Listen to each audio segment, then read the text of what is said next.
ಅಲ್ಲಿಂದ ಇನ್ನು ಮುಂದಕ್ಕೆ ಎಂಟನೆಯದರಲ್ಲಿ ಕಥೆಗಳ ಗುಂಪೇ ಇದೆ. ಆರಂಭದಲ್ಲಿ ಗಜೇಂದ್ರ ಆ ಗಜೇಂದ್ರನ ಕಥೆ. ಸಂಸಾರದಲ್ಲಿ ಏನು ಅವನಿಗೆಲ್ಲ ಫೇವರ್ ಆಗಿದ್ದಾರೆ ಮನೆಯಲ್ಲಿ. ನನಗೆ ಯಾರ್ರೀ, ನನ್ನನ್ನು ಮೀರಿಸಿದವ್ರು ಯಾರ್ರೀ, ನನಗೆಲ್ಲ ಅನುಕೂಲಕರಾಗೇ ಇದ್ದಾರೆ, ಸಂಪತ್ತಿದೆ, ವೈಭವ ಇದೆ, ಗಂಡ ಹೆಂಡತಿ ಮಕ್ಕಳಿದ್ದಾರೆ, ಸಂಬಂಧಿಕರಿದ್ದಾರೆ, ಬೇಕಾದ ಜನ ಇದ್ದಾರೆ ಅಂತ ಮೆರೆದು ಕೊನೆಗೆ ಒಂದು ದಿವಸ ಆಯಾಸವಾಗಿ ಕೆಳಗೆ ಬೀಳೋದು. ಬಿದ್ದಾಗ ಗೊತ್ತಾಗುತ್ತೆ ನಮ್ಮೋರು ಯಾರು ಅಂತ. ಹಾಗೆ ಗೃಹಸ್ಥ ಮನೆಯನ್ನೇ ಎಲ್ಲ ಅಂತ ಅಂದುಕೊಂಡ ವ್ಯಕ್ತಿ ಹೇಗೋ ಹಾಗೆ ಗಜೇಂದ್ರ ಇದ್ದ ಅಂದ್ರು ಶುಕಾಚಾರ್ಯರು. ಸರೋವರದ ಒಳಗೆ ಬಾಯಾರಿಕೆ ಅಂತ ಇಳಿದಾಗ ಜೊತೆಯಲ್ಲಿ ಇಳಿದ ಎಲ್ಲ ಆನೆಗಳು ನೀರು ಕುಡಿದು ಮೇಲೆ ಹೋಗ್ಬಿಡ್ತು. ಇಳಿಸಿದ್ದು ಮಾತ್ರ ಆಟ ಆಡ್ತಾನೇ ಇತ್ತು.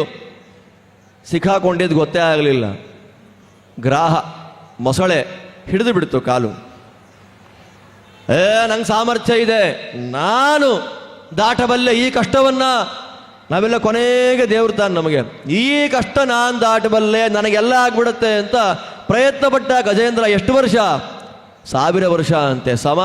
ಸಹಸ್ರಂ ವ್ಯಗಮತ್. ಕೊನೆಗೆ ನಿಂದ ಆಗಲ್ಲ, ಇದು ದೇವರೇ ಮಾಡಬೇಕು. ನೋಡಿ, ಒಂದು ಆನೆಗೆ ದೇವರಿಂದಲೇ ಆಗುವಂಥ ಕೆಲಸ ಅಂತ ಹೇಗೆ ಗೊತ್ತಾಯಿತು ಅಂದರೆ ಜನ್ಮಾಂತರದಲ್ಲಿ ದೇವರ ಪೂಜೆ ಮಾಡಿತ್ತು. ಹರಿಯರ್ಚನಾನುಭಾವೇನ ಗಜತ್ವೇಪಿ ಅನುಸ್ಮೃತಿ. ಜನ್ಮಾಂತರದಲ್ಲಿ ದೇವರ ಪೂಜೆಯನ್ನು ಮಾಡಿದ ಫಲ ಕಷ್ಟ ಬಂದಾಗ ನಾಮಸ್ಮರಣೆ ಫಟ್ ಅಂತ ಹೊಳಿತು. ಗಜೇಂದ್ರ ಸುಂದರವಾದ ಸ್ತೋತ್ರ ಮಾಡ್ತಾನೆ. ಅವನ ಈ ಕಷ್ಟದಿಂದ ಪರಿಹಾರ ಮಾಡಲಿಕ್ಕೆ ಬ್ರಹ್ಮಾದಿ ದೇವತೆಗಳೆಲ್ಲ ಸಮರ್ಥರೇ ಸುತ್ತ ನಿಂತು ನೋಡ್ತಾ ಇದ್ದಾರೆ. ಬರಲಿಲ್ಲ, ಎತ್ತಲಿಲ್ಲ. ಒಂದು ಮೊಸಳೆಯಿಂದ ಒಂದು ಆನೆಯನ್ನು ಬಿಡಿಸೋದು ಬ್ರಹ್ಮಾದಿ ದೇವತೆಗಳಿಗೆ ಕಷ್ಟವಾ? ಯಾಕೆ ಬಿಡಿಸ್ಲಿಲ್ಲ? ಇಲ್ಲಂತಾರೆ ಗಜೇಂದ್ರನ ಪ್ರಾರ್ಥನೆಯ ಫೋರ್ಸ್, ಆ ವೇಗ ಹಾಗಿದೆ. ದೇವರೇ ಬರಬೇಕು. ಬ್ರಹ್ಮಾದಯೋ ವಿವಿಧ ಲಿಂಗ ಭಿಧಾಭಿಮಾನಾ ನೈತೆ ಯದಾ ಉಪಸಸೃಪು ಅಖಿಲಾತ್ಮಕತ್ವಾತ್ ತತ್ರ ಅಖಿಲ ಮರವರೋ ಹರಿರಾವಿರಾಸೀತ್. ದೇವರು ಬಂದ, ಆಕಾಶದಲ್ಲಿ ದೇವರನ್ನು ನೋಡುವಾಗ ಅಯ್ಯೋ ದೇವರು ಬಂದ, ನನ್ನ ಪ್ರಾರ್ಥನೆಗೆ ಹೋಗೊಟ್ಟು, ಅವನಿಗೇನೂ ಕೊಡ್ಲಿಕ್ಕಿಲ್ವಲ್ಲ ಅಂತ ನೋಡ್ತಾನೆ. ನೋಡಿ ಹೆಂಗಿದೆ ದೇವರು ಅನುಗ್ರಹ ಮಾಡುವಾಗ. ಲಾಜಿಕ್ ನೋಡೋದೇ ಇಲ್ಲ. ನಾನು 3-4 ಸಲ ಹೇಳಿದೆ, 1000 ವರ್ಷ ಗಲಾಟೆ ಆಯಿತು ಆನೆಗೂ ಮೊಸಳೆಗೂ. ನೀರಲ್ಲಿ ರಕ್ತಮಯ, ಸರೋವರವೆಲ್ಲ ಕದಡಿ ಹಾಳಾಗಿ ಹೋಗಿದೆ. ದೇವರು ಬರುವಾಗ ಒಂದು ಕಮಲ ಕಾಣಿಸ್ತು. ಎಲ್ಲಿಂದ ಬಂತು ಆ ಕಮಲ?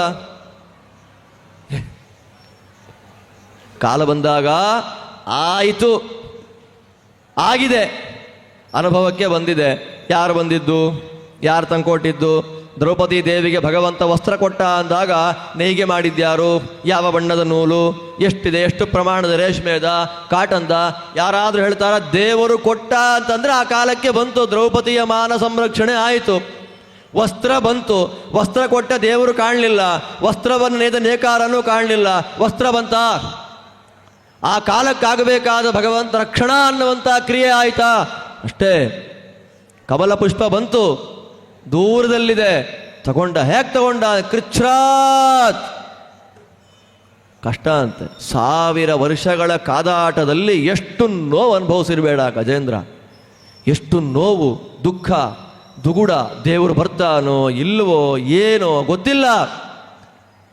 1000 ವರ್ಷಗಳ ಯುದ್ಧ. ದೇವರೇ ನೀವು ಬರಬೇಕು. ಬಂದದ್ದು ಸೋಂತ ಸೆರಸ್ಯುರುಬಲೇನ ಪದೇ ಗೃಹೀತೋ ದೃಷ್ಟ್ವಾ ಗರುತ್ಮತಿ ಹರಿಂಖ ಉಪಾತ್ತ ಚಕ್ರಂ. ಅಲ್ಲೇ ಇತ್ತು ಕಮಲ. ಸೊಂಡಲಿಂದ ಹೀಗೆ ಬಳಸಿ ತಗೊಂಡ. ಉತ್ಕ್ಷಿಪ್ಯ ಸಾಂಬುಜಕರಂ.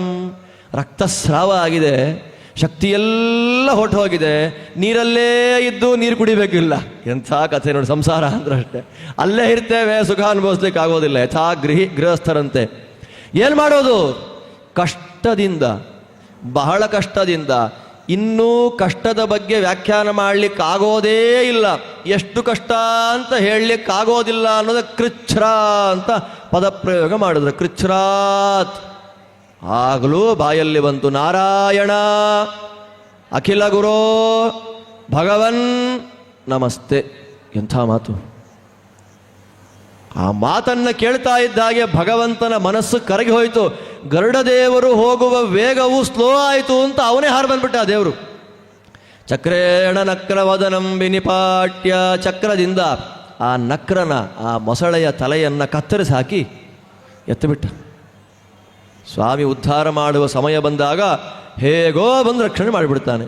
ರಕ್ಷಣೆ ಮಾಡ್ತಾನೆ ಅನ್ನುವಂಥ ವಿಶ್ವಾಸ, ತನ್ಮೂಲಕವಾದ ಶರಣಾಗತಿ ನಮ್ಮಲ್ಲಿದ್ದರೆ ಖಂಡಿತ ಕಾಪಾಡ್ತಾನೆ. ಖಂಡಿತ ಕಾಪಾಡೇ ದೇವರ ಮಾತು ನಾವಾಡಿದ ಮಾತು ಸುಳ್ಳಾಗ್ಬೋದ್ರಿ, ದೇವರಾಡಿದ ಮಾತು ಸುಳ್ಳಾಗುತ್ತಾ? ಅನನ್ಯಾಶ್ಚಿಂತಯಂತೋ ಮಾಂ ಯೇ ಜನಾಃ ಪರ್ಯುಪಾಸತೆ ತೇಷಾಂ ನಿತ್ಯಾಭಿಯುಕ್ತಾನಾಂ ಯೋಗಕ್ಷೇಮಂ ವಹಾಮ್ಯಹಂ. ಯಾರೋ ಹೇಳಿದ ಮಾತಲ್ಲ, ಪ್ರವಚನ ಮಾಡೋ ಆಚಾರ್ಯರು, ಪಂಡಿತರು, ವಿದ್ವಾಂಸರು ಹೇಳಿದ ಮಾತಲ್ಲ, ಚಿದಾನಂದಾತ್ಮಕನಾದ ಸರ್ವೋತ್ತಮನಾದ ಶ್ರೀಕೃಷ್ಣ ಹೇಳಿದ ಮಾತು. ನನ್ನನ್ನು ನೀವು ನೋಡ್ರಿ, ಅನನ್ಯವಾಗಿ ನೋಡ್ರಿ, ನಿಮ್ಮನ್ನು ನೋಡಿಕೊಳ್ಳುವ ಜವಾಬ್ದಾರಿ ಪರಿಪೂರ್ಣವಾಗಿ ನಂದೇ. ಆದರೆ ನಿಮಗೆ ಆ ದಾಢ್ಯ ಇರಬೇಕಷ್ಟೆ. ಕೃಷ್ಣನೂ ಆಗಬಹುದು, ಪರವಾಗಿಲ್ಲ, ಕೃಷ್ಣನೂ ಆಗಬಹುದಲ್ಲ, ಕೃಷ್ಣನೇ ಆಗಬೇಕು ಅಂದರೆ ನಾನು ಬರ್ತೀನಿ. ಅವರು ಆಗಲಿ XYZ ಆಗಲಿ ಜೊತೆ ನೀನು ಬಾರಪ್ಪ ಅಂದರೆ ನೀ XYZ ನೋಡ್ಕೊ ಹೋಗು ಅಂತ ಕೃಷ್ಣ. ಬ್ರಹ್ಮಾದಯೋ ವಿವಿಧ ಲಿಂಗ ವಿಧಾಭಿಮಾನಾಹ ನ ಉಪಸಸೃಪುಹು. ಇಲ್ಲ, ದೇವರೇ ಬರಬೇಕು. ಗಜೇಂದ್ರನ ಉದ್ಧಾರ ಅದರ ಚಿಂತನೆಯಿಂದಲೇ ಆಪತ್ತಿನಲ್ಲಿ ಭಗವಂತನ ಸ್ಮರಣೆ ಬರುತ್ತೆ, ದುಸ್ವಪ್ನ ದೂರ ಆಗುತ್ತೆ ಎನ್ನುವ ಫಲಶ್ರುತಿಯನ್ನು ಕೊಡ್ತಾರೆ. ಅಲ್ಲಿಂದ ಇನ್ನು ಮುಂದಕ್ಕೆ ನಡೆದದ್ದೇ ವೈಭವದ ಸಮುದ್ರ ಮಥನ. ಆ ಸಮುದ್ರ ಮಥನದಲ್ಲಿ ಭಗವಂತ ಹೇಗೆಲ್ಲ ಬಂದ ನೋಡಿ. ಅಮೃತ ಬೇಕಾಗಿದ್ದು ಯಾರಿಗೆ? ದೇವರ ನಿರ್ಮಾಲ್ಯವನ್ನು ವಿರೋಧ ಮಾಡಿದ್ಯಾರು? ಇಂದ್ರ. ನಾವಷ್ಟೇ ಮಠಕ್ಕೆ ಬರ್ತೀವಿ, ಗುಡಿಗಳಿಗೆ ಹೋಗ್ತೀವಿ, ಎಲ್ಲ ಮಾಡ್ತೀವಿ. ಅಲ್ಲಿ ಒಳ್ಳೆ ಮಲ್ಲಿಗೆ ಚೆನ್ನಾಗಿ ಕಾಣ್ತು, ಗುಲಾಬಿ ಚೆನ್ನಾಗಿ ಕಾಣಿಸ್ತು, ಕೊಡಿ ಅಂತ ಇಸ್ಕೊಳ್ತೀವಿ, ಇಸ್ಕೊಂಡು ಬ್ಯಾಗಲ್ಲಿ ಹಾಕ್ಕೊಂಡಿದ್ದಷ್ಟೇ. ಮತ್ತೆ ಮುಂದಿನ ವಾರ ಕೃಷ್ಣ ಮಠಕ್ಕೆ ಬರ್ಬೇಕಾದ್ರೆ ಬ್ಯಾಗ್ ತೆಗೆದು ನೋಡಿದ್ರು, ಅಯ್ಯೋ ನಿರ್ಮಾಲ್ಯ ತೊಗೊಂಡಿದ್ನಲ್ಲ, ತಲೆಗೆ ಮುಡ್ಕೊಳ್ಳೇ ಇಲ್ಲ ಅನ್ನೋ ನೆನಪು ಬರುತ್ತೆ. ಹಂಗಿದ್ಮೇಲೆ ದೇವರು ನಮ್ಮ ಸಂಪತ್ತನ್ನು ಎಷ್ಟು ಸಲ ಕಿತ್ಕೋಬೇಕು ಹೇಳಿ? ಯಾವತ್ತಾದರೂ ಹಾಗೆ ಮಾಡಿದಾನ? ಎಷ್ಟು ಹೂ ಒಣಗಿಸಿದ್ರು ನಮಗೇನೂ ಮಾಡಲ್ಲ, ಏನೇನೂ ಮಾಡಲ್ಲ. ಅಪಾರ ಕರುಣೆ. ಇಂದ್ರದೇವರು ದುರ್ವಾಸರು ಕೊಟ್ಟಂತಹ ಭಗವನ್ ನಿರ್ಮಾಲ್ಯವನ್ನು ಐರಾವತದ ಮೇಲೆ ಹಾಕಿ ಐರಾವತ ಕೆಳಗೆ ಬಿಸಾಡಿದಾಗ ಭಗವನ್ ನಿರ್ಮಾಲ್ಯಕ್ಕೆ ಅಪಚಾರ ಆಯಿತು, ಸಂಪತ್ತು ನಾಶ ಆಗಲಿ ಎಂದರು. ಎಲ್ಲ ಹೊರಟೋಯ್ತು. ಸಮುದ್ರ ಮಥನ ಆಗಬೇಕು. ಮಥನ ಆಗಬೇಕಾದ ಯಾರಿಗೆ? ದೇವತೆಗಳಿಗೆ ಸಂಪತ್ತು ಬೇಕಾದ್ದು. ದೇವರು ಯಾಕೆ ಬಂದ ನೋಡಿ, ತನ್ರಪ್ಪ ಅಂತಂದರು. ಬಂದರವನ್ನು ವಾಸುಕಿಯನ್ನು ಕೇಳ್ರಿ ಅಂದರು. ಕಡಿಯೋದಿಲ್ಲಿ, ನಮ್ಮನೆಯಲ್ಲೇ ಕಡಿಯಿರಿ ಅಂತಂದರು. ಎಲ್ಲ ಬೇಕಾದ ಗಿಡಮೂಲಿಕೆಗಳನ್ನು, ಔಷಧಿ ವನಸ್ಪತಿಗಳನ್ನೆಲ್ಲ ತಂದು ಹಾಕಿದರು. ಬಂದರವನ್ನು ಗರುಡದೇವರು ತಂದಿಟ್ಟರು. ವಾಸುಕಿ ಹೇಳಿದ್ರು, ಇನ್ನೇನು ಮುಳುಗಿ ಹೋಯಿತು ಅನ್ನುವಾಗ ದೇವರೇ ಬಂದ ಕೂರ್ಮ ರೂಪದಿಂದ. ಸರಿ, ಕೆಳಗೆ ಮುಳುಗೋದು ಹಾರ್ತು ಬಿಡ್ತು, ಮೇಲೆ ಹಾರ್ಕೊಂಡು ಹೋಗ್ಬಿಟ್ರೆ ಏನು ಮಾಡೋದು? ಪರ್ವತ, ಅದೊಂದು ಕಷ್ಟ ನೋಡಿ. ಮುಳುಗಿದ್ದನ್ನು ತಡೆದಿದ್ಯಾರು? ಕೂರ್ಮ. ಮೇಲೆ ಹಾರಿ ಹೋಗದೇ ಇರುವಂತ ತಡೆದಿದ್ಯಾರು? ಅಜಿತ. 1000 ಕೈಗಳಿಂದ ಕೂಡಿದ ರೂಪದಿಂದ ಬೆಟ್ಟದ ಮೇಲೆ ಕೂತ್ಕೊಂಡ. ಕೆಳಗೂ ಸೇಫ್ ಆಯಿತು, ಮೇಲೂ ಸೇಫ್ ಆಯಿತು. ಇವರು ಎಳೆಯುವಂಥ ವೇಗಕ್ಕೆ ಪರ್ವತವೇ ಪುಡಿ ಪುಡಿಯಾಗಿ ಹೊರಟೋದ್ರೆ ಮತ್ತೆ ಪರ್ವತ ರೂಪದಿಂದ ಇವನೇ ಕೂತ. ಇಷ್ಟೆಲ್ಲ ಕೂತರು ಇವರು ಇನ್ನು 1.5 ತಿಂಗಳು ಮಥನ ಮಾಡ್ತಾನೇ ಇದ್ರೆ ದೇವತೆಗಳ ಒಳಗೆ, ದೈತ್ಯರ ಒಳಗೆ ಪ್ರವೇಶ ಮಾಡ್ದ. ಅವರಿಬ್ಬರ ಒಳಗೆ ಶಕ್ತಿ ರೂಪದಿಂದ ಪ್ರವೇಶ ಮಾಡಿದಾಗ ವಾಸುಕಿಯ ಬಾಲ ಒಂದು ಕಡೆ, ತಲೆ ಒಂದು ಕಡೆ ಕಿತ್ತು ಬಂದ್ಬಿಟ್ರೆ ವಾಸುಕಿ ಒಳಗೆ ಪ್ರವೇಶ ಮಾಡ್ದ. ಮತ್ತೆ ಇವರು ಮಥನ ಮಾಡೋದು ನೋಡಿ, ಓ ಹೀಗೆ ಮಾಡಿದ್ರೆ ಅಮೃತ ಬರಲ್ಲ ಅಂತ ಇವನೇ ಸ್ವತಃ ಕಡಿಲಿಕ್ಕೆ ಶುರು ಮಾಡ್ದ. ಕೂರ್ಮನಾಗಿ, ಅಜಿತನಾಗಿ, ಸ್ವತಃ ವಾಸುಕಿಯ ಒಳಗೆ, ಪರ್ವತದ ಒಳಗೆ, ದೇವತೆಗಳ ಒಳಗೆ, ದೈತ್ಯರ ಒಳಗೆ, ಎಲ್ಲರ ಒಳಗೆ ತಾನೇ ನಿಂತು ತತ್ರ ತತ್ರ ಸ್ಥಿತೋ ವಿಷ್ಣು ತತ್ತಚ್ಛಕ್ತಿ ಪ್ರಬೋಧಯನ್ ಏಕಏವ ಮಹಾಶಕ್ತಿ ಕುರುತೆ ಸರ್ವಂ ಅಂಜಸ.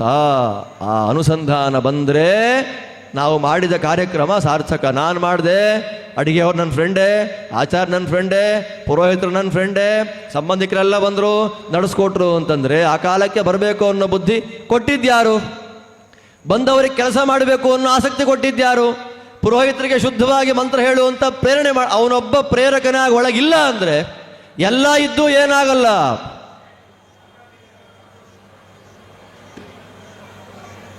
ಮಥನ ಆಯಿತು, ಒಂದೊಂದೇ ಪದಾರ್ಥ ಬಂತು. ಎಲ್ಲಿಂದ ಬಂತು ಅಂತ ನೋಡುವ ಕಾತರತೆಯೂ ಯಾರಿಗೂ ಇಲ್ಲ. ನನಗೆ ನನಗೆ ನನಗೆ ಅಂತ ತಗೊಂತಾರೆ. ಕೊಟ್ಟಿದ್ಯಾರು? ಒಂದೊಂದೇ ಬರ್ತಾ ಇದೆ. ಸಮುದ್ರದ ಒಳಗಿಂದ ಒಂದೊಂದು ಐರಾವತ ಬಂತು, ಉಚ್ಚೈ ಸ್ರವಸ್ಸು ಬಂತು, ಕೌಸ್ತುಭ ಬಂತು, ಎಲ್ಲ ಬಂತು. ಎಲ್ಲಿಂದ ಬಂತು ಅಂತಂದರೆ ಒಳಗೆ ಕೂತ ಆಮೆ ತಲೆ ಅಲ್ಲಾಡಿಸ್ತಾ ಇದೆ ಹೀಗೆ. ಅದರ ಕಣ್ಣೋಟ ಮಾತ್ರದಿಂದ ಎಲ್ಲ ಪದಾರ್ಥಗಳು ಮೇಲೆದ್ದು ಬರ್ತಾ ಇದೆ. ಆದ್ದರಿಂದ ಗಾಯತ್ರಿಯ ಮಂತ್ರದಲ್ಲಿ ಇರುವ 10 ಪದಗಳಲ್ಲಿ 2ನೇ ಪದ ಸವಿತುಹು. ಸವಿತಾ, ಸವಿತಾ ಅಂದ್ರೇನು? ಸಕಲವನ್ನು ಸೃಷ್ಟಿ ಮಾಡಿಕೊಡುವವನು. ಆ ಸವಿತೃ ಶಬ್ದವಾಚ್ಯವಾದ ದಶಾವತಾರದ ರೂಪ ಯಾವುದು ಅಂದರೆ ಕೂರ್ಮ ರೂಪ. ಕೂರ್ಮ ಅಂದರೆ ಏನು? ಸವಿತೃವಾಗಿ ದೇವತೆಗಳಿಗೆ ಬೇಕಾದ ಎಲ್ಲ ಪದಾರ್ಥಗಳನ್ನು ಕೊಟ್ಟವನು. ಕೊನೆಗೆ ಅಮೃತ ಬಂತು.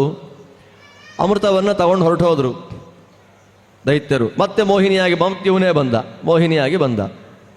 ವಂಚನೆ ಮಾಡಿ ದೇವತೆಗಳಿಗೆ ಅಮೃತವನ್ನು ಸಿಗುವಂತೆ ಮಾಡಿ ಉದ್ಧಾರ ಮಾಡಿದ ಅಂತ ಸ್ವಾಮಿ. ಈ ಕಥೆ ಅಮೃತ ಮಥನದ ಕಥೆ. ಆ ಅಮೃತ ಮಥನದ ಕಥೆಯನ್ನು ಕೇಳೋದ್ರಿಂದ ಬರುವಂತಹ ಲಾಭ ಏನು ಅಂತಂದರೆ, ಮನಸ್ಸಿನ ಒಳಗೊಂದು ಮಥನ ಆಗ್ತಾ ಇರುತ್ತೆ. ಮಥನ ಆಗುವಾಗ ಏನಾದರೂ ಒಂದು ಬೇಕಲ್ಲ ಅಲ್ವಾ? ಉಗ್ರ ಭವಾರ್ಣವ. ಸಂಸಾರ ಅನ್ನೋದು ಉಗ್ರವಾದ ಭವಾರ್ಣವ. ಅದರಲ್ಲಿ ನಾನು ಕಡಗೋಲನ್ನು ಹಾಕಿ ಕಡೆದು ಚೆನ್ನಾಗಿ ಶಾರ್ಪ್ ಮಾಡಿ ನಿನಗೇನು ಬೇಕೋ ಆ ಬೆಣ್ಣೆಯನ್ನು ಕೊಡ್ತೇನೆ ಅಂತ ರೆಡಿಯಾಗಿದ್ದಾನೆ ಕೃಷ್ಣ ಅಂತ ತೋರಿಸಲಿಕ್ಕಾಗಿಯೇ ಕಡಗೋಲು, ಹಗ್ಗ. ನಿರ್ಮತ್ಯೋಗ್ರ ಭವಾರ್ಣವೇ ನಿಜಮನೋಭೀಷ್ಟಂ ದಿಶಾಮೀತಿಯ ಸಮ್ಯಕ್ ಜ್ಞಾಪಯಿತು ಕರೇಣ ವಿಲಸನ್ ಮಂಥಾನ ಮನ್ಯೇನ ಚ ರಮ್ಯಂ ಧಾಮ ದಧನ್ ಮಹೇಶ ರಜತ ಗ್ರಾಮ ಶ್ರಿಯೋಲಂಕೃತಿ ಕರ್ಮಂದೀಶ್ವರ ಭಕ್ತಿ ಬಂಧನವಶಃ ಪ್ರೀತೋಸ್ತು ಕೃಷ್ಣ ಪ್ರಭು. ರಾಜರ ಪ್ರಾರ್ಥನೆ, ಸ್ವೀಯಾನಾಂ ಅಮೃತಂ ಪ್ರಯಚ್ಛತಿ. ಯಾರು ದೇವರ ಸ್ತೋತ್ರ ಮಾಡ್ತಾರೆ ಅವರಿಗೆ ಮಾತ್ರ ಮೋಕ್ಷವೆನ್ನುವ ಅಮೃತವನ್ನು ಕೊಡೋ ಸ್ವಾಮಿ ನಮ್ಮ ನಾರಾಯಣ. ಸಮುದ್ರ ಮಥನದ ವೈಭವ, ಅದರ ಅನುಸಂಧಾನ ಇದೆ. ಅಲ್ಲಿಂದ ಮುಂದೆ ವಾಮನಾವತಾರ. ವಾಮನ ಅದಿತಿ ದೇವಿ ಮಾಡಿದ ಪಯೋವ್ರತಕ್ಕೆ ಒಲಿದು ಭಗವಂತ ಪ್ರಾದುರ್ಭೂತನಾದ ದಿವ್ಯವಾದಂಥ ಚರಿತ್ರೆ ವಾಮನ ರೂಪ. ಆ ವಾಮನನ ಚಿಂತನೆಯಿಂದ ಬರುವಂಥದ್ದೇನು? 2 ಹೇಳ್ತಾರೆ. ವಾಮನೋ ಬುದ್ಧಿದಾತಾಚ ದ್ರವ್ಯಸ್ಥೋ ವಾಮನ ಸ್ಮೃತಃ. ಅವನ ಕೈಯಲ್ಲಿ ಜ್ಞಾನಮುದ್ರೆನೂ ಇದೆ. ಬಂಗಾರದ ಪಾತ್ರೆಯಲ್ಲಿ ಮೊಸರನ್ನು ಹಾಕಿ, ಹುಳಿಯನ್ನು ಯಾಕೆ ಹಾಕಬಾರ್ದು ಅಂತ ನಾವು ಪ್ರಶ್ನೆ ಇಟ್ಕೊಳ್ಳೋಗಿಲ್ಲ. ಮೊಸರನ್ನು ತಿಂತಾರೆ ಅಂದರೆ ಶ್ರೀಮಂತರು ಅಂತ ಅರ್ಥ. ಎಲ್ಲಿ ಎಲ್ಲ ಮೊಸರೆಲ್ಲ ತೆಗೆದು ತಿಳಿ ಮಜ್ಜಿಗೆಗೆ ಒಗ್ಗರಣೆ ಹಾಕೊಂಡು ತಿನ್ಬಿಡ್ತೀವಲ್ಲ, ಶ್ರೀಮಂತಿಗೆ ಲಕ್ಷಣ ಅಲ್ಲ ಅದು, ಬಾಯಾರಿಕೆ ಕಳ್ಕೊಳ್ಳಿಕ್ಕೆ ಲಕ್ಷಣ ಅದು. ಎಲ್ಲಿ ಮೊಸರನ್ನು ತಿಂತೇವೋ, ಮೊಸರು ಸಮೃದ್ಧಿಯ ಸಂಕೇತ, ಮೊಸರು ಶ್ರೀಮಂತಿಕೆಯ ಸಂಕೇತ. ತಿನ್ನಲಿಕ್ಕೆ ಅನ್ನ ಇಲ್ಲ, ಪ್ರವಚನಕ್ಕೆ ಬನ್ನಿರಿ ಅಂದರೆ ಹೋಗ್ರಿ ರೀ, ಫಸ್ಟು ಅನ್ನಕ್ಕೆ ದಾರಿ ಮಾಡ್ಕೊಳ್ಳೋಣ, ಆಮೇಲೆ ನಿಮ್ಮ ಪ್ರವಚನ. ಹೌದಾನೆ? ಬುಭುಕ್ಷುತನ್ನ ಪ್ರತಿಭಾತಿ ಕಿಂಚಿತ್. ಹಸಿವಿದ್ರೆ ಏನೂ ಇಲ್ಲ, ಪಾಠ ಪ್ರವಚನ ದೇವರು ಧರ್ಮ ಏನೂ ಬೇಡ.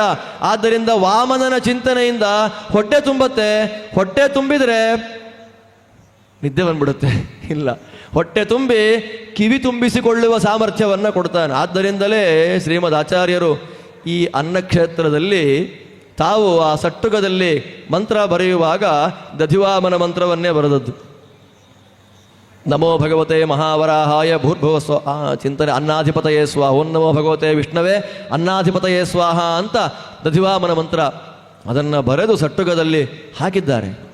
ಆ ಸಟ್ಟುಗವನ್ನು ಅನ್ನಕ್ಕೆ ಸ್ಪರ್ಶ ಮಾಡಿದರೆ ಆ ಅನ್ನ ಅಕ್ಷಯ. ಆದ್ದರಿಂದ ಈ ಅನ್ನಬ್ರಹ್ಮ ಕ್ಷೇತ್ರದಲ್ಲಿ ಒಂದು ಎಲೆಯಲ್ಲಿ ಉಪ್ಪನ್ನು ಬಿಡಬಾರದು ಅಂತಾರೆ. ವಿಜಯದಾಸರ ಒಂದು ಸುಳಾದಿ. ನಾವು ವಿದ್ಯಾರ್ಥಿಗಳಾಗಿದ್ದಾಗ ಹೋದ ಪರ್ಯಾಯದಲ್ಲೆಲ್ಲ ಚೌಕಿ ಊಟ ಮಾಡಿ ನಾವು ಕಂಡವರಲ್ಲ ಕೇಳಿದವರಲ್ಲ, ಇಷ್ಟಿಷ್ಟು ವೈಭವದ ಭಕ್ಷ್ಯ ಭೋಜ್ಯಗಳೆಲ್ಲ ಎಲೆ ತುಂಬ ಹಾಕಿಸ್ಕೊಂಡ್ಬಿಡೋದು, ಹಾಕಿಸಿ ಬಿಟ್ಬಿಡೋದು.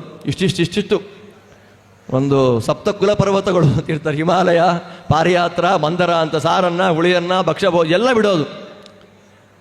ಒಂದು ವೃದ್ಧರಾದ ಒಂದು ಅಜ್ಜಿ ಇದ್ದರು.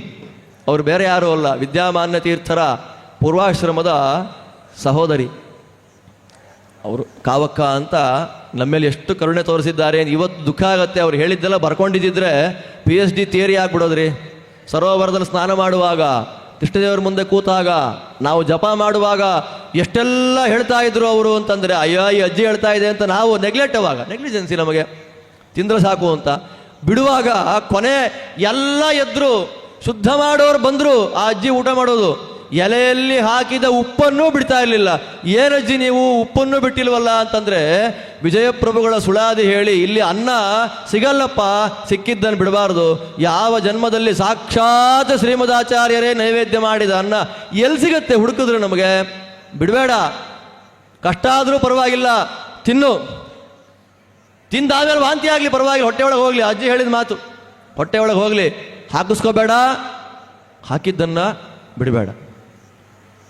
ಎಲ್ಲ ದೇವತೆಗಳು ಈ ಕ್ಷೇತ್ರದಲ್ಲಿ ಭಗವಂತನ ಸೇವೆಯನ್ನು ಮಾಡಬೇಕು ಅಂತ ಕಾಯ್ತಾ ಇದ್ದಾರೆ.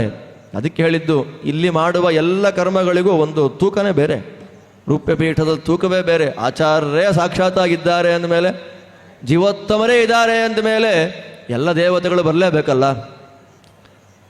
ಕರಿದೇ ಇದ್ರೂ ಬರ್ತಾರೆ ಅವರು. ಯಾಕೆ? ವಾಯುದೇವರಿದ್ದಾರೆ, ನಮ್ಮ ಸ್ವರೂಪೋದ್ಧಾರಕರಾದ ಗುರುಗಳು ಮುಖ್ಯ ಪ್ರಾಣದೇವರಿದ್ದಾರೆ, ಇಲ್ಲಿ ಗಾಳಿಯ ರೂಪದಲ್ಲಿದ್ದಾರೆ ಅಂದಮೇಲೆ ನಾವು ಇರಲೇಬೇಕು ಅಂತ ಎಲ್ಲ ಬರ್ತಾರೆ. ಆದ್ದರಿಂದ ವಾಮನ ಬುದ್ಧಿದಾತ, ಅನ್ನದಾತ.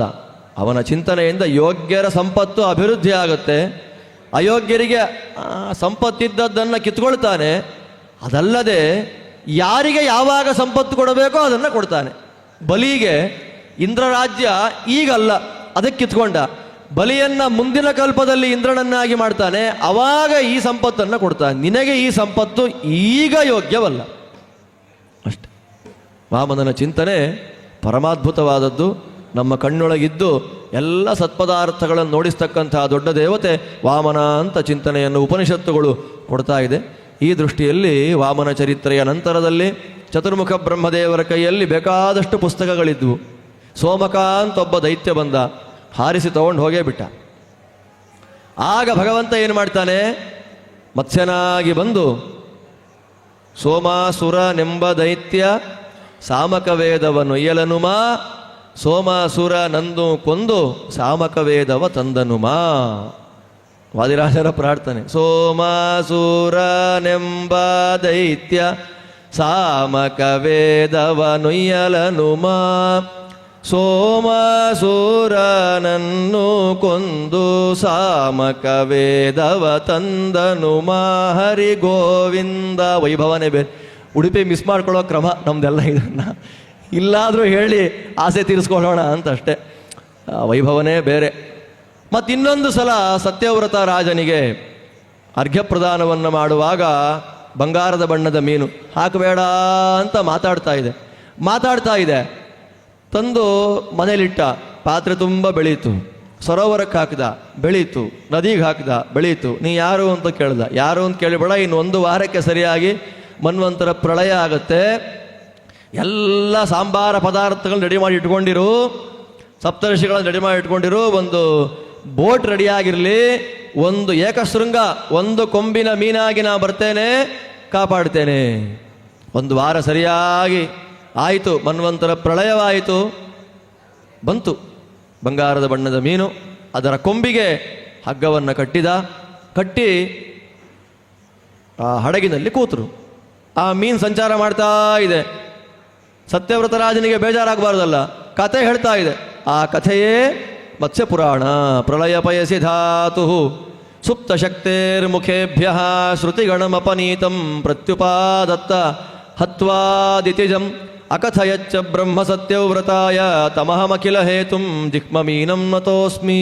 ಅಂತಹ ಮಾಯಾ ಮತ್ಸ್ಯರೂಪಿ ಭಗವಂತನಿಗೆ ನಮೋ ನಮಃ ಅಂತ ಹೇಳಿ ಅಷ್ಟಮಸ್ಕಂಧ ಭಾಗವತದ ಚಿಂತನೆಯನ್ನು ಸಮಾಪ್ತಿ ಮಾಡ್ತಾ ಇದ್ದಾರೆ. ಈ ಪ್ರಕಾರವಾಗಿ ಭಗವಂತನ ನಾನಾ ವಿಧದ ಅವತಾರಗಳು, ಸಂಗ್ರಹೋಯಂ ವಿಭೂತೀನಾಂ, ವಿಭೂತಿಗಳ ವಿಶಿಷ್ಟವಾದಂತಹ ಸಂಗ್ರಹ ಶ್ರೀಮದ್ ಭಾಗವತ. ಅಂತಹ ಭಾಗವತದ ಚಿಂತನೆ ಪ್ರತಿಯೊಬ್ಬ ಸಾತ್ವಿಕರ ಮನಗಳಲ್ಲಿ ನಿರಂತರ ಆಗಬೇಕು.